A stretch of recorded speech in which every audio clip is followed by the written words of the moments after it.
aujourd'hui. Est-ce qu'on profite pas quelque part d'une dernière réforme de société pour essayer de se rattraper sur des marqueurs de gauche ? Alors, certainement qu'on en profite, mais en ne se posant pas les bonnes questions, malheureusement.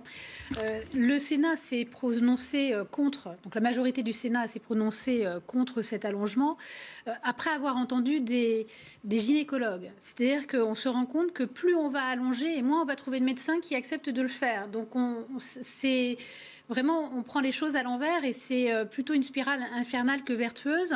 Et donc, la vraie bonne question, c'est pourquoi est-ce que les centres d'IVG ferment ? Pourquoi est-ce qu'on parlait de ruralité tout à l'heure. Pourquoi est-ce que le territoire n'est pas suffisamment maillé ? On a 13 départements. Le Sénat, la délégation aux droits des femmes du Sénat a fait un travail sur les femmes en ruralité, où il y a 13 départements, je crois, où on ne trouve plus de gynécologues. On trouve des gynécologues obstétriciens, mais plus de gynécologues médicaux pour avoir des suivis. Et donc, je crois que la vraie question, c'est comment on maille. Parce que, évidemment, quand on ne trouve pas, quand on ne sait pas à qui aller s'adresser, le temps qu'on fasse tout le chemin, on peut arriver trop tard.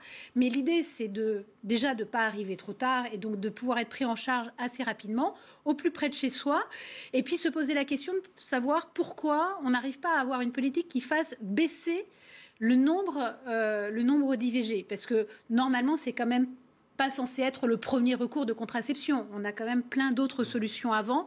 Et donc, je crois qu'il y a vraiment un gros travail à faire avant que d'allonger. Parce que là, on va allonger à 14 et puis on va se rendre compte qu'il y a encore moins de centres parce que moins de médecins qui veulent le faire.